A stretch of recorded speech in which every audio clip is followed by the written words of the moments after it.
నిన్న వీళ్ళు ఏమంటారు ఎరికైనా కాంగ్రెస్ వాళ్ళు డిప్యూటీ సీఎం ఏ డిప్యూటీ సీఎం అయితే మాట ఇచ్చిండో మాకు తెలుసు 100 సంవత్సరాల పార్టీ 120 సంవత్సరాల పార్టీ రాష్ట్రాన్ని ఎట్లా నడపాలో మాకు తెలిసినట్టు ఎవరికి తెలియదు అని చెప్పిన పెద్ద మనిషి నిన్న చెప్తున్నాడు మీకు ఫీజు రీయింబర్స్మెంట్ ఇస్తున్నందుకు మా అక్కడ పైసలు లేవట విద్యార్థులకు అంటే ఎంత అన్యాయం అంటే 13 లక్షల మంది విద్యార్థులు ఒక్కరు కాదు ఇద్దరు కాదు 13 లక్షల మంది విద్యార్థులకు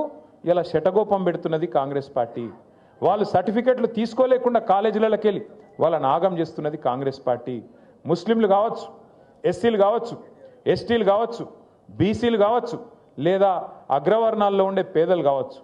బాగుండాలే చదువుకోవాలన్న ఉద్దేశంతో ఒక మంచి పథకం ఆనాడు రాజశేఖర రెడ్డి గారు పెడితే దాన్ని కొనసాగించింది కేసీఆర్ గారి ప్రభుత్వం మనం ఎన్నడూ వివక్ష చూపెట్టలేదు చంద్రబాబు నాయుడు గారు ఏమన్నా మంచి పథకం తెచ్చింటే దాన్ని కూడా కొనసాగించినాం రాజశేఖర రెడ్డి గారు ఏమన్నా తెచ్చింటే దాన్ని కొనసాగించినాం రోషయ్య గారు ఏమన్నా తెచ్చింటే